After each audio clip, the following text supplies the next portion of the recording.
Witajcie więc wtorek i zacznijmy nasze dyskusji o Ewangelii Egipcjan, także zwana Święta Księga Wielkiego Niewidzialnego Ducha.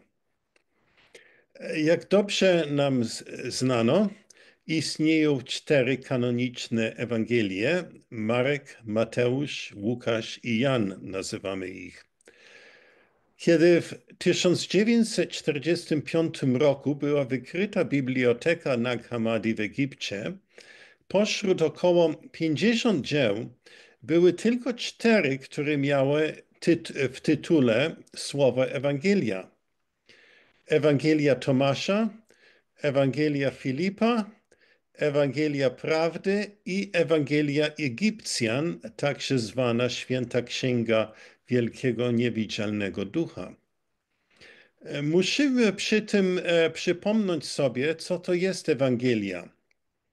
Słowo Ewangelion oznaczało proklamacje cesarskie, dekret cesarski.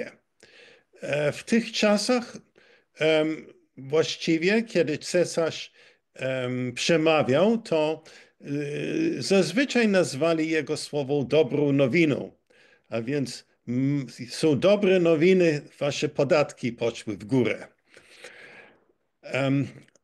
Święty Paweł używa to słowo jako oznaczając proklamacja prawdy.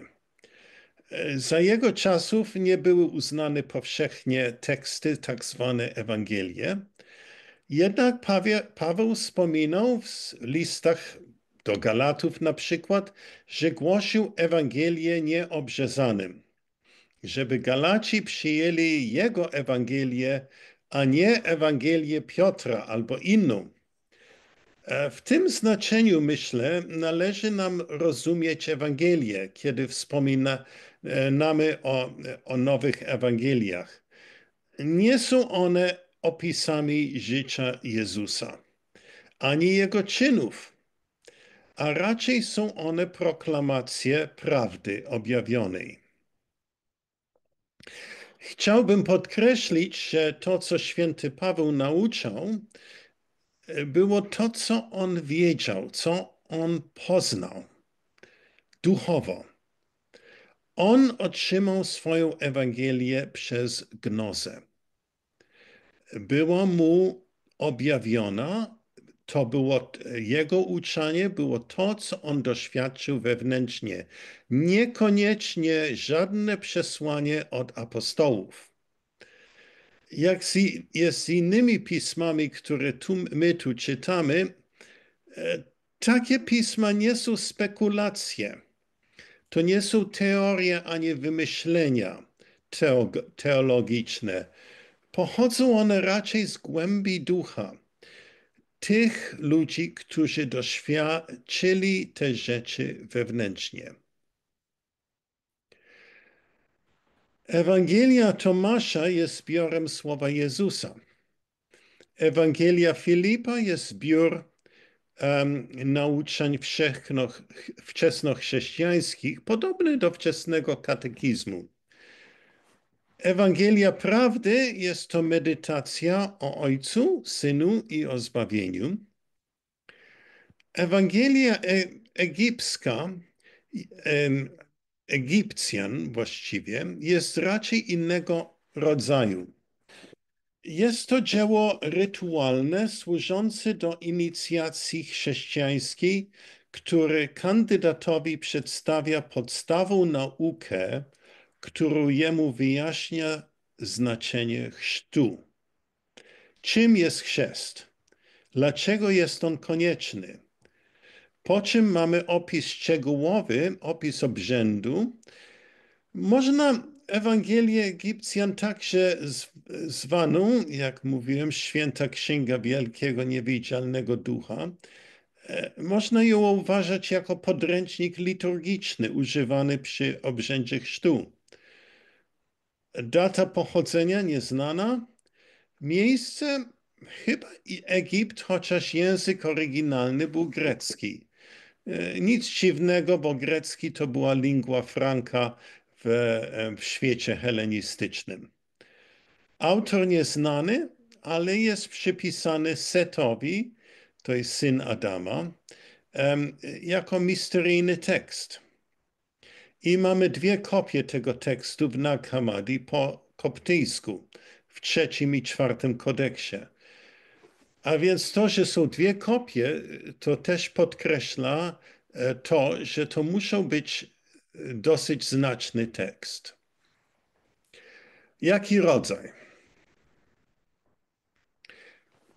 Jak wspomniałem, jest to liturgia. Dobrze wiemy coś o liturgii naszego Kościołu. I jest to rodzaj dramatu przedstawionego, modlitwy, znaki, mantry, słowa misteryjne. Cel liturgii, na przykład msza święta, jest to, by wprowadzić uczestnika w stan rozszerzonej świadomości, w której on może poznać i doświadczyć czegoś świata transcendentalnego. I w ten sposób należy patrzeć na Ewangelię Egipcjan.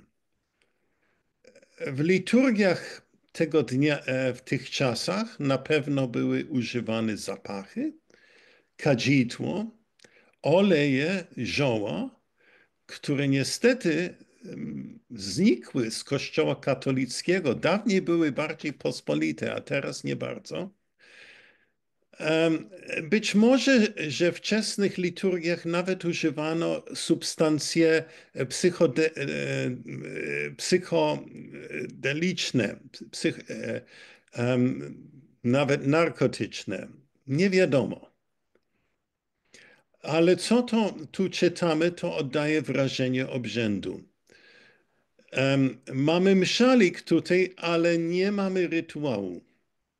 Niestety taki jest nasz los. Jednak wydaje mi się, że nawet chociaż nie mamy rytuału, z mszalika, który mamy tutaj, mamy dosyć informacji, że dotrzemy do celu tej liturgii i sens, o co tu chodzi.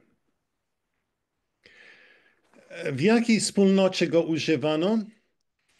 Są inne podobne nauczania, które naukowcy nazywają setiańskie, bo w nich jest wymienione imię Seta, trzeciego syna Adama.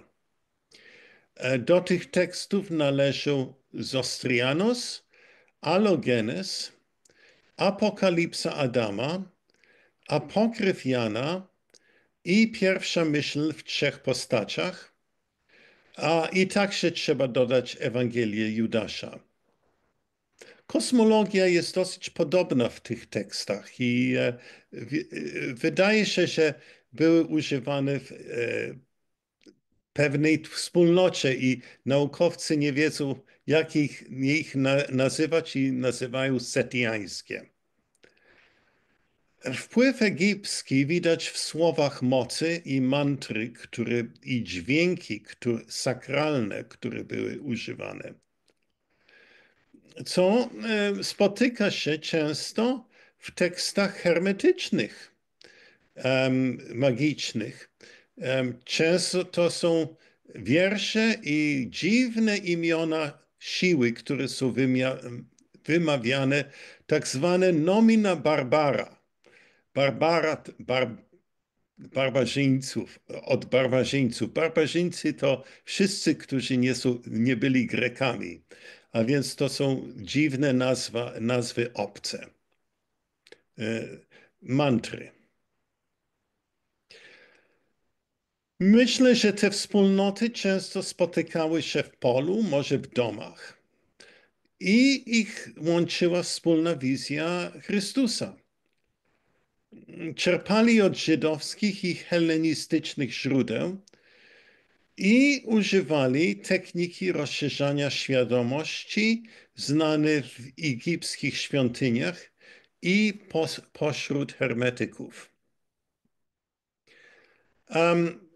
Jedno zastrzeżenie jednak muszę dodać, że istniała w II wieku była inna Ewangelia, której nazywano Ewangelia według Egipcjan. Nie mamy jej w całości tego tekstu, ale tylko cytaty głównie z Klemensa Aleksandryjskiego. Odnosili się do niej także Epifanes i Hipolit. Na przykład oto jeden cytat z tej tak zwanej Ewangelii według Egipcjan. Kiedy Salome zapytała, kiedy rzeczy, o które pytała, powinny być znane, Pan powiedział, gdy zdepczecie szaty hańby i gdy dwoje stanie się jednym, a mężczyzna z kobietą nie będzie ani mężczyzną, ani kobietą. Po pierwsze, nie mamy tego powiedzenia w 4 Ewangeliach, pisze Klemens, zostały nam przekazane, ale w tej według Egipcjan. A więc była Ewangelia według Egipcjan, ale to był inny tekst niż ten, którym my się dzisiaj zajmujemy. Nasz tekst składa się z 2 części. Jest nauczanie i obrzęd chrztu. Nauczanie ma jako cel przekazanie nauki o chrzcie. Kandydatowi, który ma być ochrzczony, trzeba wytłumaczyć znaczenie chrztu. A tego nie można wyjaśnić, jeśli się nie przedstawi mu historię jego rodu. Mówimy tu nie o rodzinie biologicznej ani narodowej, ale o rodzinie duchowej. Skąd dusza kandydata pochodzi? Jaka jest jej przynależność? I w jakim stanie ona znajduje się? No chyba nie, w nie najlepszym stanie, inaczej chrzest nie byłby potrzebny. A więc ten tekst odpowiada na pytanie, skąd pochodzi obrzęd chrztu i jak on ma działać. Na pierwsze pytanie, co do rodu duchowego, mamy odpowiedź, że dusza należy do rodu Seta. Set to był trzecim synem Adama i Ewy. Gnostycy uważali go jako ich ojcem, pierwszym patriarchą, podobnie jak Abraham dla Żydów. Ród Seta to był ród gnostyków, kościół preegzystencji, synowie i córki Boga żywego. Ale aby pojąć, kim był Set i pochodzenia jego rodu, musimy cofnąć się dalej przed stworzeniem świata, zanim eony zaistniały. Dlatego nasza Ewangelia zaczyna się w miejscu bardzo wysokim, transcendentalnym i skąd z Ojcem niepojętym, z którego pochodzą wszystkie eony. I wszystkie siły, które później będą uczestnikami w sakramencie chrztu. A więc należy, by kandydat ich poznał, aby potem, kiedy są wzywane, miałyby dla niego jakieś znaczenie. A więc zaczynajmy teraz czytać tekst. Święta Księga Egipcjan o wielkim niewidzialnym duchu, ojciec, którego imię nie może być wypowiedziane, który wyemanował z wysokości, światło pełni, wieczne światło eonów, światło w milczeniu, przedmyśleniu i milczeniu rodzica, światło w słowie i prawda, światło nieskalane, światło niedostępne, światło, które emanowało wiecznie należące do eonów, niewysłowionego, niewykrywalnego, nieproklamowanego rodzica eon eonów, autogenes, samorodzony, samoświecący i obcy, nieogarniona moc niepojętego rodzica. Boże, ależ to jest zupełnie ponad wszystkich pojęciach, że prawie nie możemy znaleźć słowa na ten temat. A więc te słowa mówią o nieokreślonym, używając język noetyczny. Trudne do ujęcia po polsku, nawet po polsku trudno nam znaleźć słowa odpowiednie. I czytając tekst musimy, a więc przypomnieć sobie zawsze, że jesteśmy w obrzędzie. I są inni, którzy są tam, odpowiadają, czytają wersy i nawet wymawiają dźwięki różne. I to wprowadzenie służby, aby kandydata wprowadzić w stan rozszerzonej świadomości, w której on może skorzystać z sakramentu, który będzie mu przekazany. To przygotowanie do obrzędu, a więc tutaj mamy opis. Pierwszy akapit, światło, ale to nie jest zwyczajne światło, światło transcendentalne, światło w milczeniu rodzica. Rodzic jest to milczenie. To miejsce, gdzie wszystkie myśli ustają, ale to jest źródło wszystkiego, źródło wszystkich eonów.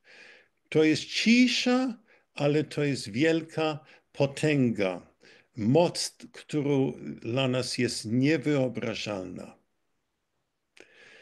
I teraz dalej mamy opis, jak z Ojca pochodzi samozrodzony i słowo po grecku samozrodzonego to jest autogenes. To jest ten, który jest pierwopochodzący. Mamy ten też wyraz w naszym credo. Samoświecący, nieogarnięty, niepojęty. I czytamy dalej. Z niego wyemanowały trzy moce. Ojciec, Matka i Syn. Istoty przewijające siebie z żywej ciszy nieskalanego rodzica, emanują one w niewysłowionej ciszy rodzica. Doxomedon, domedon, wiecznego królestwa eonów. Z tego źródła wypromieniowało światło, które jest emanacją każdej z ich mocy. W ten sposób Syn wyemanował jako czwarty, Matka jako piąty, Ojciec jak szósty. Nie było raczej, jest niepoznawalny i nie pozostał żadnego śladu w całej mocy, chwałą i nieskazitelność. A więc powstanie Trójcy, Ojciec, Matka, Syn i Królestwo. Królestwo tu, czyli to, co później nazywamy pełnię, jest ciekawe słowo doxomedon, domedon. Komentarz od Bentley Layton mówi, że to oznacza pokój trona, a więc to jest miejsce trona wielkiego, Merkawa i doxomedon, domedon. I Trójca to są oblicze Wielkiego Ducha. Obraz przedstawiany jest światło, ale to jest światło zupełnie inne niż my wiemy. I dlatego tyle razy jest światło wymienione i to, że to jest nie nasz rodzaj światło. Światło nieskalane, niedostępne. Światło, które wyemanowało wiecznie i tak dalej, i tak dalej. No i dalej. Emanacja trzy mocy, trzech mocy. Z niego wyłoniły się trzy mocy, które są trzema ogdoadami. Ogdoad to jest oktet, to jest ośmioro, które rodzic wydał ze swego łona po cichu przez swoją przezorność. Ojciec, Matka i Syn. Ojciec pierwszy ogdoad, we względu na którego wyemanowało trzykrotne męskie dziecko, myśl, słowa, nieskazitelność, życie wieczne, wola, intelekt, przezorność, androgeniczny ojciec. No, ojciec tu jest, z niego pochodzi trzykrotne męskie dziecko. Trzykroć męskie jest używane w wielu tekstach i oznacza poziom wielkiego oświecenia. Trzykroć. Hermas tris majestis. Hermas trzykroć wielki. Więc to jest używane w wielu misteryjnych tekstach. Druga moc Ogdoad lub Ogdoad, matka. Męsko-żeńska dziewica Barbelo, która przewodniczy nad niebem niewytłumaczalna i niewysłowiona moc. Emanując sama promieniowała i rozkoszowała się rodzicem żywej ciszy. Barbelo to też nazwana wielka moc, zazwyczaj żeńska, chociaż jest androgeniczna jak wszystkie te. I można ją nazwać Sofię na bardzo wysokim szczeblu, z której rodzą się wszystkie anioły, to eony. A więc ona jest matką eonów. Wielka moc. I jest tutaj ciekawe, że emanując sama promieniowała i rozkoszowała się z rodzicem żywej ciszy. I znowu jest to pojęcie ciszy, to nie jest nic, to jest raczej łono, źródło energii, gdzie wszystko już jest. Wszystko jest, ale jeszcze musi wyemanować i kiedy musi być oddzielenie, musi być różnicowanie i wtedy pojawiają się różne eony. To jest tak jak nieświadomość dziecka, w którym wszystko już jest, ale nic jeszcze nie można określić później, póki nie ma różnicowania w świadomości. No i trzecia moc lub Ogdoad, którą stanowi syn, ciszy wraz z ciszą i znajomość ojca oraz doskonałością matki i z jego łona wyemanowało 7 mocy wielkiego światła, które są 7 samogłoskami. Wywodzi się z nich ziemia, jest ich spełnienie, zawierają one 3 moce lub ogdoady, które rodzic wydzielił ze swego łona w ciszy i przezorności. A więc tak mamy wyrazić syna. To jest poprzez dźwięk. 7 samogłoski. Słowa żadne nie wystarczają. I teraz mamy opis Doxomedona, a więc pokój trony, Królestwo Niebieskie i to jest wielka niepojęta energia. No i jak ją wyrażać? Znowu przez ciszę. Akapit 53. W tym samym miejscu, gdzie Doxomedon, wiecznie królestwo eonów, pojawiło się, wraz z tronami, które są z nim i mocami, które je otaczają, chwałą i nieskazitelnością, rodzic wielkiego światła pojawił się w ciszy. Wielkie królestwo Doxomedon, w którym spoczywa trzykrotnie męskie dziecko i w nim został ustanowiony tron jego chwały i za nim na tabliczce jego tajemne imię zostało zapisane.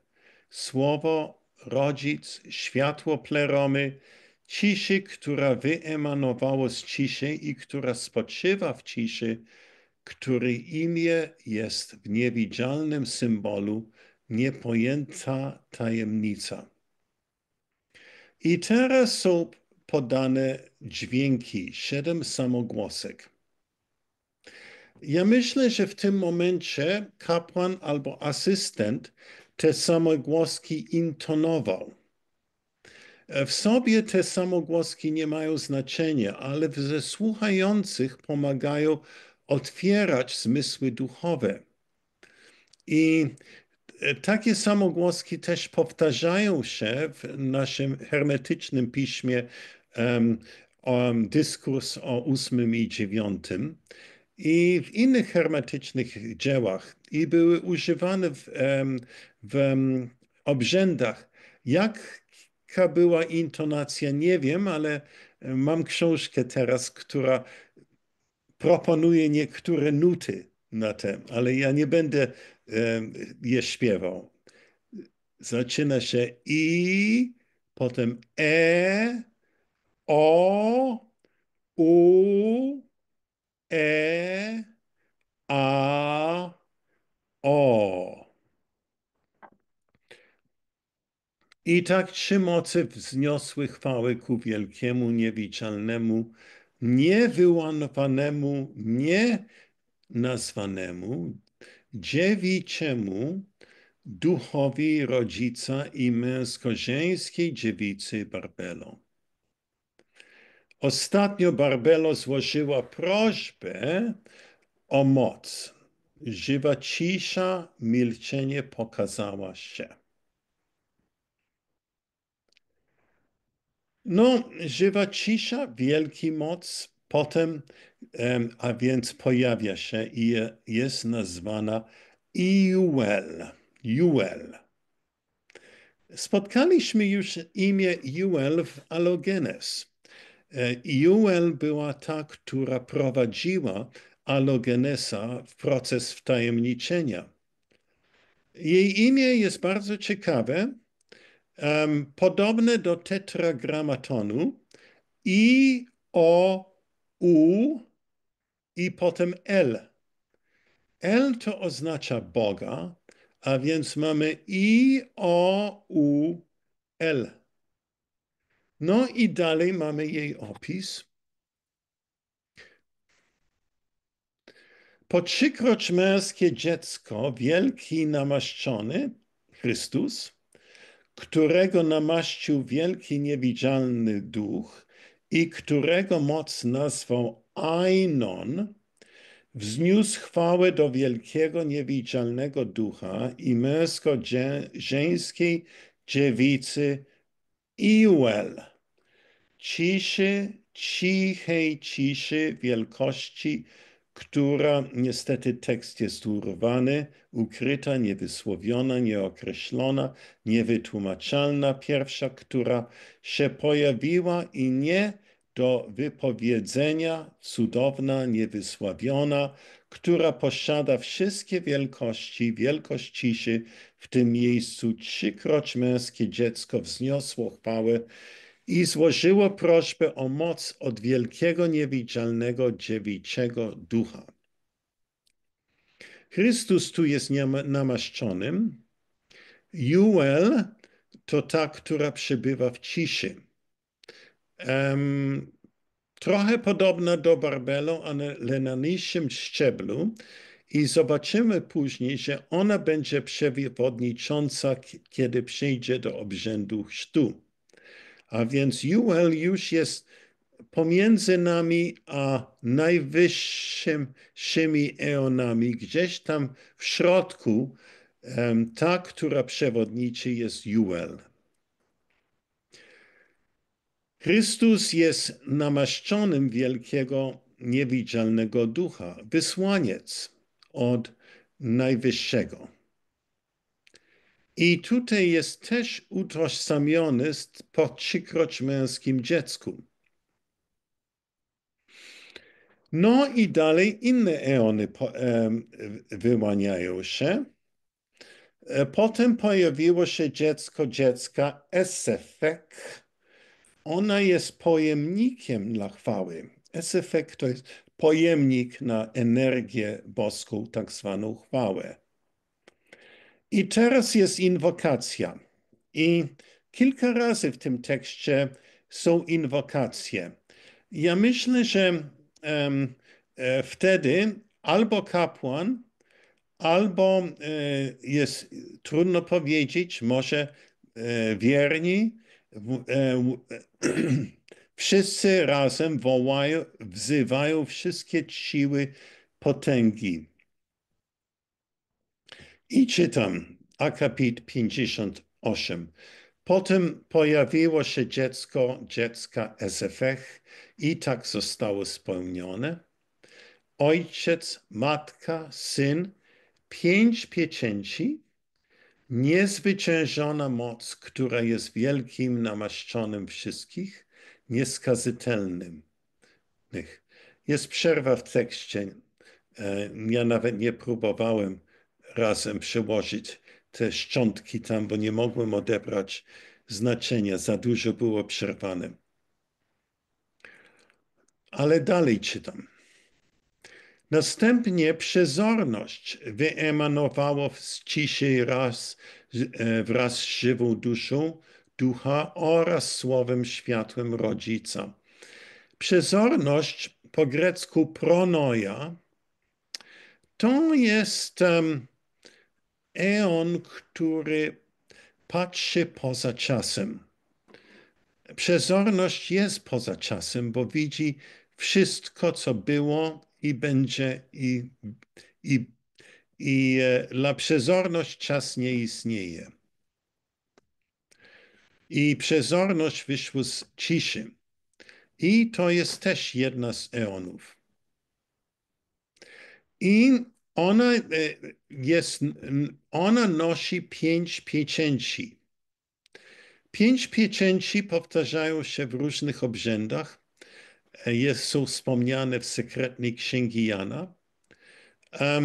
5 pieczęć to jest to, co dopełnia obrzęd, sprawiając, że kandydat już nie może wrócić do poprzedniego stanu świadomości lub nieświadomości.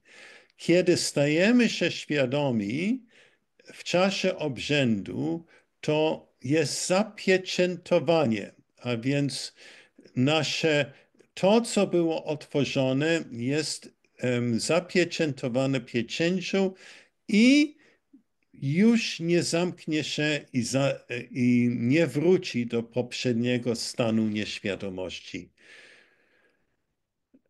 Czy te 5 pieczęci odnoszą się do 5 sakramentów? Nie wiem. Jest możliwe, ale ja myślę, że chodzi raczej o 5 poziomów i inicjacji. I są one niezbędne do naszego zbawienia. I czytam dalej akapit 59.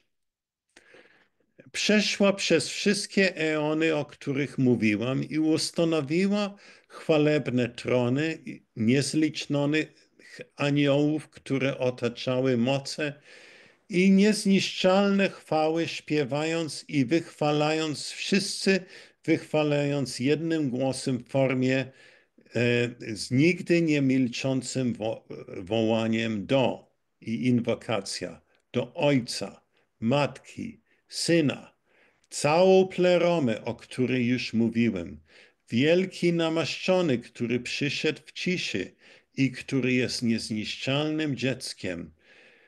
Tel Mael, Tel Makael, Eli Eli, Makar Makar. Set, moc, która żyje w samej prawdzie, męsko-żeńska dziewica, którą jest Juel, Ezefech, posiadacz chwały i dziecko dziecka, korona chwały tej istoty, 5 pieczęci, pleroma, o której już mówiłem. A więc taka jest inwokacja i kiedy przychodzi nowy eon, to łączymy nowy eon w naszej inwokacji. I przypomnijmy sobie, że tutaj jest kandydat do chrztu i te wszystkie nazwy na pewno są wymawiane, może on nawet wymawia, żeby uświadomić sobie, jakie są te siły, które będą właśnie wzywane w czasie obrzędu chrztu. Następny eon emanuje od namaszczonego. To jest tak zwany samopochodzący logos, słowo, zwanym syn ciszy. I czytam.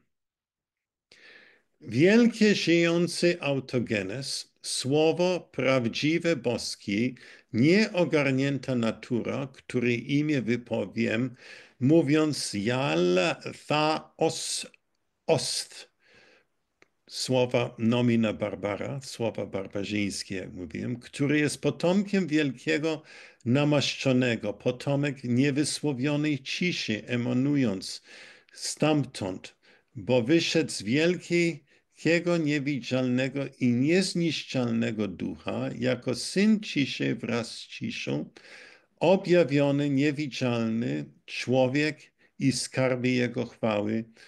Potem ukazał się w objawionym, ustanowił 4 eony. Jednym słowem je ustanowił, słowo oddał chwałę niewielkiemu,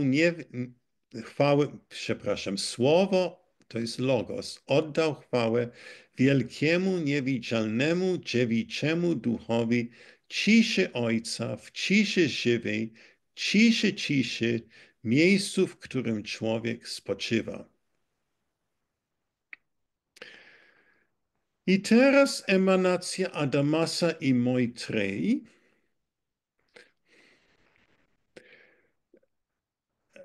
Moirotea, grecka boska część może znaczy. Ona zrodziła Adamasa, pierwszy człowiek, Antropos. Antropos to jest bardzo ważna postać w gnostyckiej i hermetycznych mitologii. To jest pierwszy człowiek, który był stworzony na oblicze Boga. I wtedy wyemanował wielki obłok światła, żywa moc, Matka Świętych Niezniszczalnych, istot wszelkich mocy, Moirotea, i zrodziła tę istotę, którą imię wypowiem, mówiąc: jesteś wyjątkowy, jesteś wyjątkowy, jesteś wyjątkowy. I teraz znowu dźwięki ien, ien, ea, ea, ea. Ja myślę, że w czasie obrzędzie na pewno mają pewną siłę,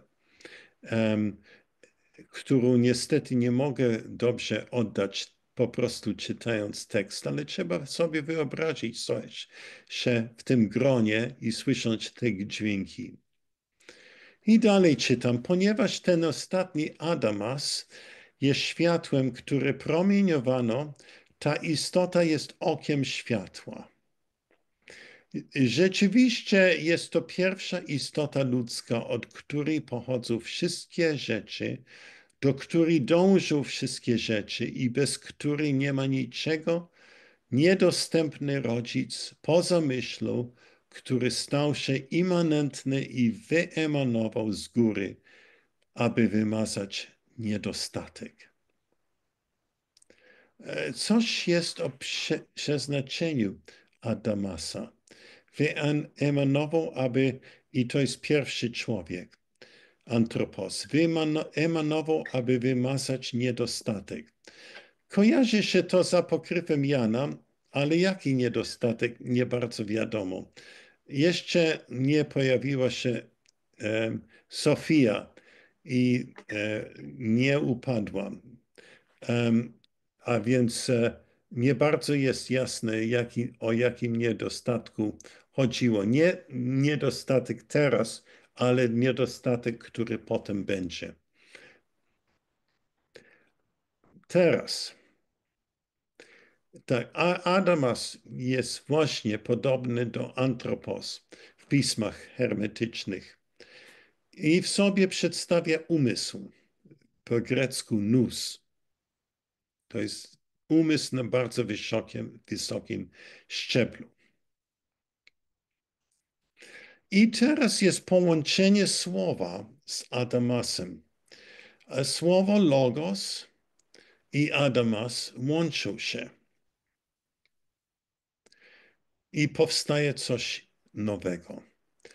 Wielkie słowo, wielkie boskie, samo pochodzące słowo logos i Adamas, niezniszczalny człowiek, stali się przez połączeniem ludzkim racjonalną zdolnością i ludzie zaistniały poprzez racjonalnej zdolności. A więc jest to połączenie słowa i Adamas. Później przeczytamy w dziele hermetycznym Poimandres, jak Adama, jak Antropos zakochał się w świecie i połączyli się właśnie. I stąd człowiek powstał i rasa ludzka. A tu jest bardzo podobne połączenie Logosa i Adamasa. Nous i Logos. A więc nous to jest antropos i Logos to jest raczej ziemski umysł. I z nich pochodzi raca ludzka, racjonalna zdolność, tak napisane, i to jest umiejętność wyłącznie ludzka. I teraz dalej jest znowu doksologia i wzywanie sił. Połączenie wzniosło chwałę do wielkiego, niewidzialnego, niepojętego dziewiczego ducha, męsko-żeńskiej dziewicy Barbelo, trzykroć męskiemu dziecku, męsko-żeńskiej dziewicy Juel, dziecko Ezefech, posiadacz chwały, dziecko dziecka, korona chwały w tej istoty, wielkie eony doksomedonu, trony, które są w nich, mocy, które je otaczają, chwały i nieskazitelne oraz cała pleroma, o której już mówiłem. Eteryczne królestwo przejmujące bogów, gdzie święci i ludzie światła otrzymują obraz, ludzkie światła, rodzice ciszy i ciszego żywego źródła. To jest rodzica i całą pełnię tych istot, jak wspomniałem. Teraz pojawiają się cztery luminiarze, cztery światła. Archetyp czworości jest coś, na co Jung zwrócił, że naturalna struktura całości, czyli pełni, której obraz jest mandala, koło, i to oznaczając równowagę i uzupełnienie się. Jednak w naszym świecie to samo wyraża się jako czworo. I w mandali mamy te cztery kierunki. A więc w jednym, na bardzo wysokim szczeblu mamy jedność, ale z nich pochodzi czworo. I ta prośba o czworość pochodzi od Logos Adamas, które są jednością. I w pewnym sensie są oni jako wizja przyszłego Jezusa, Logos człowiek. I dalej czytam. Wielkie boskie samopochodzące słowo wraz z Adamasem, niezniszczalny człowiek, wznieśli chwałę i poprosili, aby moc i wieczna siła dostały dane autogenesowi w postaci uzupełnienia czterech eonów, tak aby za ich pośrednictwem chwała i moc rodzica mogła ukazać się świętemu ludowi wielkiemu światło, które miało zstąpić na mroczny świat. Mroczny świat to jest nasz świat. Następnie Logos i Adamas poprosił o syna po prostu. I tutaj mamy powstanie Seta i jego ród. Jest on nazwany niezniszczalny, niewzruszonej rasy. Oto ród kandydata i nas. Niezniszczalny człowiek Adamas poprosił ich o syna z siebie, aby on, syn, stał się ojcem niewzruszonej, niezniszczalnej rasy, aby przez nią mogła pojawić się cisza i głos, a skutkiem jej martwy eon mógł powstać, aby rozpuścić się. No, tutaj mamy przeciwieństwa w niezłomnej rasie, głos i cisza. A potem powstanie martwy eon, który później rozpuści się, który stanie się eon, ale nietrwały, martwy eon. I teraz o tych czterech świateł, które emanują z góry.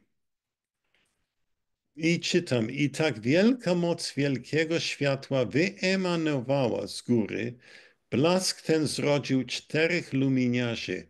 Harmozel, Oroael, Dauety i Eleleth. Wraz z wielkim niezniszczalnym Setem, synem Adamasa, wielką niezniszczalną istotą ludzką. I w ten sposób dopełniony został pełny Hebdomad, który przebywa w misterium ukrytych tajemnic i który został uwielbiony, stając się 11 ogdoadów dopełnione 4 ogdoadami. Bardzo dużo liczb, ale ja muszę tutaj zatrzymać się, wydaje mi się, emanacją 4 luminiarzy i dalej będziemy ciągnęli historię, co powstało i powstanie rodu Seta i powstanie świata, które potem wyemanuje.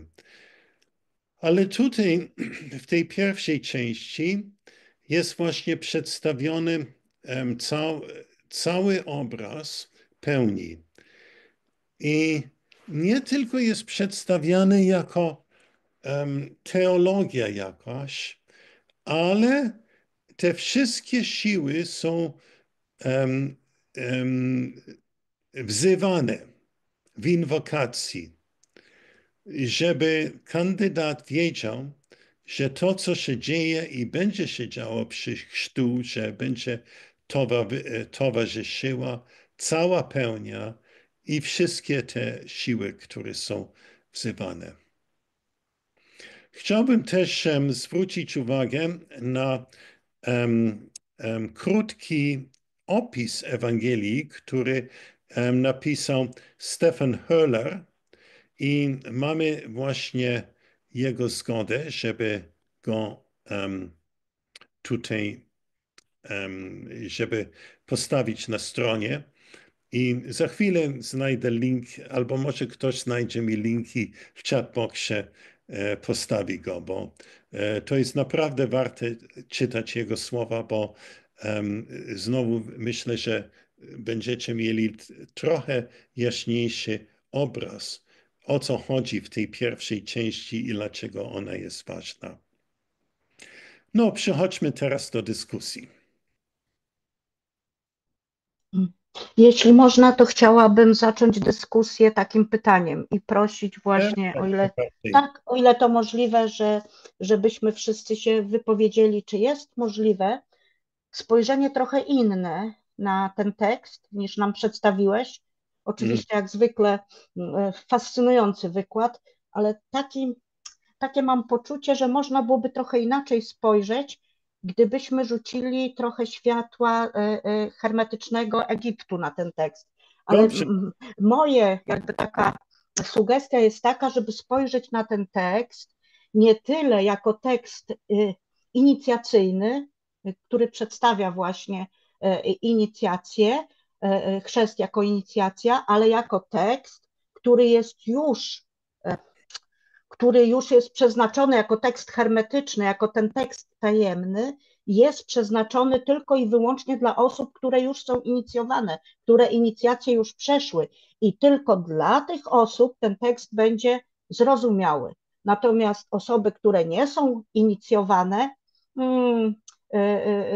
będą błądziły po powierzchni, tak jak to mają teksty hermetyczne to do siebie, że mają kilka tych warstw, tak? Ta warstwa najgłębsza, właściwa jest przeznaczona tylko już dla osób, które tę inicjację przeszły. Dlaczego, skąd mi taki pomysł się pojawił? Przez przypadek, mówię w cudzysłowie, przez przypadek ostatnio wpadła mi w ręce książka, której wcześniej nie widziałam, Egipt ezoteryczny, wspaniałego, już no niestety nieżyjącego egiptologa, profesora Erika, imię pamiętam, a nazwisko zaczekajcie, Hornung, profesor Erik Hornung. I właśnie profesor tutaj mówi o koncepcji Egiptu urojonego, w tym sensie, nawiązując do teozofii, to mówi, że to jest teozofia, egipska teozofia. Chodzi o Egipt urojony, to znaczy niehistoryczny, żeby to wszystko, co dotyczy wierzeń egipskich, nie przesiewać przez to, co jest logiczne, nielogiczne, prawdziwe, nieprawdziwe, bo to żadnego znaczenia nie ma, kompletnie nie ma. Wszystko dotyczy świata ducha i właśnie ten urojony to nie znaczy zmyślony Egipt, tylko to znaczy ten Egipt wierzeń, tak? Egipt tej hermetycznej głębi. I właśnie ten urojony Egipt, on ma swoje początki w Hermesie Trismegistosie. I tak jak Platon to w ogóle umiejscawia to, te mądrościowe rzeczy egipskie, kapłańskie 9000 lat przed naszą erą, ale no, większość źródeł mówi, że to jest II wiek przed naszą erą i tam trzeba mniej więcej Hermesa Trismegistosa umiejscowić i tam zaczynają się te źródła potwierdzonego hermetyzmu. I właśnie gdyby tym światłem bardzo hermetycznym spojrzeć, rzucić na tą Ewangelię Egipcjan, no nie bez powodu przecież Świętą Księgę Wielkiego Niewidzialnego Ducha się nazywa też Księgą Egipcjan, czyli coś w tym musi być, że można byłoby, może to nas uprawnia, żeby spojrzeć wierzeniami, mitologią, kosmologią, no, tym całym światem ducha egipskiego na to dzieło i wtedy by z tego wynikało, jak tak, no, wszyscy dokładnie nie znamy mitologii i wierzeń egipskich, bo większość źródeł też jest tajemna, no, nieznana, nie przetrwała, ale tyle wiemy, że wszystko, co tam dotyczy duchowych spraw, się dzieje poza światem naszym fizycznym. Dzieje się w krainie, jak to oni mówili, zmarłych, ale to niekoniecznie dosłownie zmarłych, tak? Na przykład w nocy się to dzieje, tam mamy te 12 godzin, przez które się przechodzi i tak dalej, i tak dalej. Wszystko to dotyczy tajemnicy światła, a tu w tym tekście naszym Święta Księga Wielkiego Niewidzialnego Ducha to chyba najczęściej pojawiające się słowo. Jeszcze nie policzyłam, ale zadam sobie ten trud i przeliczę i wydaje mi się, że to słowo najczęściej występuje w tym tekście w różnych odmianach, światło, światłość i tak dalej. I to by nawiązywało, mi się zdaje, właśnie do takiej egipskiej drogi ku spotkaniu z największą, dotknięcie, wzięcie udziału w największej tajemnicy, największej z największych tajemnic światła. I ja mówię, i żeby wziąć ten udział, to już ja muszę być inicjowana. Inaczej w żaden sposób. Mogę to jako ciekawostkę sobie czytać, no ja nie wiem, religioznawczą, jakąkolwiek inną, historyczny tekst, czy jakiś ciekawy, literacki, ale to nie będzie tekst dla mnie. To jest tekst już dla tych, co inicjację przeszli. I ten chrzest, moim zdaniem, to nie jest inicjacja. To już jest, tak sobie myślałam, jak to można zrozumieć, pojąć. No więc moim zdaniem to już jest powrót do tej jedni, tutaj nawiązuje do wątku tego androgenicznego, czyli nie ma już podziału na męskie i żeńskie, tylko w tym chrzcie ja znowu jestem człowiekiem, nie jestem już kobietą, nie jestem mężczyzną, tylko jestem po prostu jednią. Tak jak symbol hermetyczny jeden dla mnie z najświętszych, największych symboli hermetycznych, czyli uroboros, tak? Wąż zjadający swój ogon i tam mamy taki napis grecki, jedno jest wszystko. Jedno jest wszystko. I wtedy ja poprzez ten chrzest wracam do tego jednego i jako jedno jestem wszystko. Już nie jestem tylko żeńskie, nie jestem tylko męskie. I dlatego tu jest tutaj właśnie zaznaczone w tej Ewangelii egipskiej barbello, męsko-żeńska, żeńsko-męska, dziecko, tak, też jest żeńsko-męskie. Ta androgeniczność jest mocno podkreślana właśnie, to jest wskazówka dla nas, żeby wyjść tylko z żeńskiego, wyjść tylko z męskiego i stać się właśnie tym jednym. Wtedy będę mogła być matką, ojcem i dzieckiem, matką, ojcem i to znowu mi się pojawia od razu, widzę Ozyrysa, Izydę i Horusa, też takie nawiązanie być może i całe te właśnie wątki związane z odrodzeniem. Przecież to o niczym innym ten mit nie mówi jak o odrodzeniu. Także jakoś tak mi idzie mój tok myślenia w to, że to jest tekst o wielkim odrodzeniu, które prowadzi mnie do największej tajemnicy z tajemnic, najwyższej, największej tajemnicy z tajemnic, dotknięcie światła. Ale mówię, to jest tylko dla inicjowanych i dlatego następne pytania o 5 pieczęci. No, nie sądzę, żeby to było 5 sakramentów. To może być coś ważniejszego, te 5 pieczęci. Oczywiście nie wiem co, będziemy szukać. No, być może ten tekst też podpowiada, jak się inicjować, jak przejść te najważniejsze hermetyczne inicjacje, żeby móc pójść dalej. I to wszystko się dzieje na pewno nie w świecie tego światła niższego, czyli naszym świecie tym fizycznym, zmysłowym, tylko w świecie już tego światła no, na tych planach wyższych. Tam to się wszystko dzieje. Ale to tylko jest już dla inicjowanych, nie dla innych. Już dla wtajemniczonych. No Okay. dziękuję. Taką mam refleksję. Dziękuję. Iwona, ja Tobie dziękuję za bardzo ciekawą wypowiedź i zupełnie nie mam. Dla mnie jest to bardzo ciekawe i zupełnie słusznie mówisz, specjalnie kojarzenie z hermetyzmem. Widzę, że mam ucznia hermetyzmu, który będzie mi konkurował, kiedy przejdziemy do tego tematu. Ale na razie z jedną rzeczą jeszcze nie jestem pewien i to jest dla kogo jest ten chrzest. Ja myślę, że w tekście znajdziemy miejsca, które przeczytamy i omówimy, w którym wychodzi, że chrzest jest sposobem takiego lekarstwa może, żeby uzdrowić duszę i żeby tym, którzy są zagrożeni, zabezpieczyć.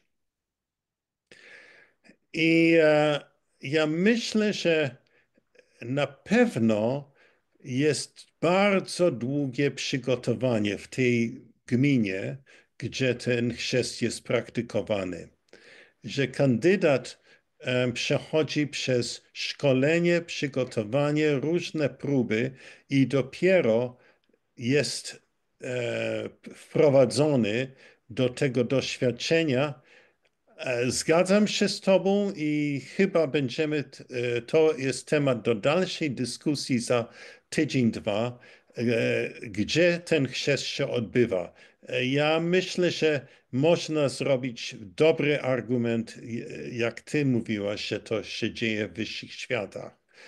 Specjalnie dlatego, że przewodnicząca jest przecież Juel, która jest siłą eonów, męsko-żeńska Juel. Ale zobaczymy, bo męsko-żeńska Juel jest też chyba można ją nazwać to jest postać zbawienna, trochę przypominając Hermesa. A więc sprawa do omawiania jeszcze, powiedziałbym. Tak, dziękuję bardzo. Nie chcę czasu zabierać więcej. Pytań jeszcze mam bardzo dużo, ale no, rozumiem, że są inne osoby i też E, mają pytania. e, Zobaczymy, czy kto inny ma rzeczy do dyskusji i potem wrócimy do ciebie. Tak, tak. A ja mam taką jedną refleksję. Tak. Chciałabym nawiązać do początkowej myśli o Ojcu, który jest światłością nieznaną. I takie przychodzi mi skojarzenie o niewidzialnym świetle, że nasz Ojciec jest światłem, który jest za wszystkimi innymi światłami, światłem, którego nie widzimy, nie możemy zobaczyć, dostrzec, ale je czujemy. Tak. I w związku z tym również często słyszymy, iż pochodzimy z prochu i w proch się obrócimy, ale ja myślę, że nie pochodzimy z prochu, pochodzimy od światła, od tego właśnie niewidzialnego światła, którego nie znamy, nie wiemy, ale właśnie przez gnozę próbujemy wyczuć, wrócić i jakby jest to jakby ścieżka powrotu. I to również mi przychodzi na myśl odwrócone drzewo. Jakbyśmy my byli korzeniem tam w tej światłości, ale jesteśmy tutaj, w tej krainie jakby cieni, ale mamy cząstkę światłości dzięki Sofii, mniejszej, i jest też z nami. I jestem dość zaciekawiona tym konceptem Sofii większej, która jest od początku z Ojcem. Można powiedzieć, że nie da się zobaczyć światła bez ciemności i nie da się usłyszeć muzyki bez ciszy. Tak. Także taką miałam refleksję. Dziękuję bardzo. Dziękuję Ci, Barbara. Zupełnie się zgadzam z tym właśnie. I tak, światło, cisza, pochodzimy z światła, tak jak w Ewangelii Tomasza Jezus mówił, jeśli pytają was, skąd pochodzicie, powiedzcie, pochodzimy ze światła. To jest nasze niebieskie pochodzenie i tam wracamy. Jaki kontakt utrzymujemy z tym światłem, od którego pochodzimy? Jak mówiłaś zupełnie słusznie, nosimy go w sobie. Ale potrzebujemy pomoc, żeby stać się niego świadomi.